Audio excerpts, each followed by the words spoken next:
Hyderabad gadget लागू झालं म्हणजे नेमकं काय झालं, त्याने मराठ्यांना आरक्षण कसं मिळेल? तर मनोज जरांगेंच्या 5 दिवसांच्या उपोषणानंतर सरकारने 2 GR काढत मराठा आंदोलकांच्या काही मागण्या मान्य केल्या. त्यात सर्वात महत्त्वाची मागणी होती की हैदराबाद गॅजेटमधील पुरावे हे मराठा कुणबी किंवा कुणबी मराठा हे जातीचे प्रमाणपत्र काढताना ग्राह्य धरले जावेत. आणि ही मागणी सरकारने मान्य केली. पण गॅजेटसारखे जुने दस्तावेज हे सुप्रीम कोर्टातील 1994च्या माधुरी पाटील केसपासून ग्राह्य धरले जात होते.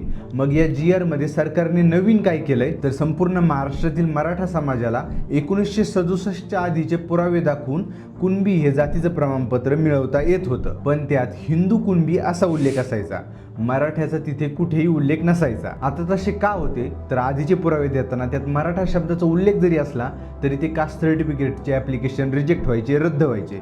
कारण मराठा व कुणबी हे वेगवेगळे आहेत असे सरकारचे व जात पडताळणी करणाऱ्या अधिकाऱ्यांचे म्हणणे होते. पण या नवीन GR नुसार हैदराबाद गॅजेटमधील नोंदीमध्ये मराठा कुणबी, कुणबी मराठा किंवा फक्त कुणबी कापू या जातीचा जरी उल्लेख असला तरी त्या व्यक्तीला जात प्रमाणपत्र देण्यात येईल. आणि हे प्रमाणपत्र मिळाल्यानंतर 90 दिवसांच्या आत संबंधित अधिकाऱ्याकडून त्याची पडताळणी होईल. आणि एकदा की कास्ट सर्टिफिकेटची व्हॅलिडिटी मिळाली तर त्या व्यक्तीला मराठा कुणबी म्हणून OBC प्रवर्गातून राज्यातील 19% आणि केंद्रातील 27% आरक्षण हे शिक्षण, नोकऱ्या आणि राजकीय क्षेत्रात लागू होईल व त्याचा त्याला फायदा घेता येईल. आता हे झालं ज्यांच्या पूर्वजांची नोंद हैदराबाद गॅजेटमध्ये आहे त्यांचं. पण ज्यांची नोंद तिथे सापडली नाही त्यांचं काय, तर त्याची सुद्धा प्रोसिजर GR मध्ये देण्यात आली. त्यानुसार ज्याने कास्ट सर्टिफिकेटसाठी अर्ज केलाय त्याच्याकडे जर 1967च्या आधीचा पुरावा नसेल तर तो व्यक्ती व त्याचे पूर्वज त्याच गावामध्ये राहत असल्याचे प्रतिज्ञापत्र त्याला सादर करावे लागेल. त्यानंतर त्या व्यक्तीची एक सरकारी कमिटी स्थानिक चौकशी करेल.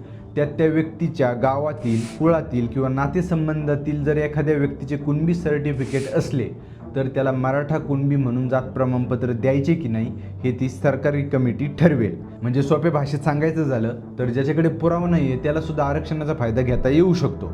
फक्त त्याच्या नातेसंबंधातील कुणाचा तरी जात प्रमाणपत्राचा पुरावा पाहिजे. आता दुसऱ्या GR मध्ये सरकारने मराठा आंदोलनावेळी प्राण गमावलेल्या व्यक्तींच्या कुटुंबांना आर्थिक मदतीची घोषणा केली.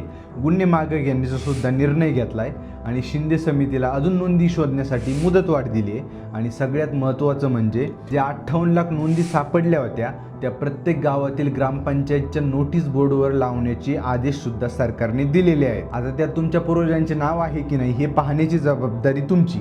आणि त्या माध्यमातून कास्ट सर्टिफिकेट, कास्ट व्हॅलिडिटी हे सर्व कागदपत्र तयार करून घेतले तरच तुम्हाला आरक्षणाचा फायदा होईल आणि मनोज जरांगेंचे आंदोलन यशस्वी झाले असे म्हणता येईल.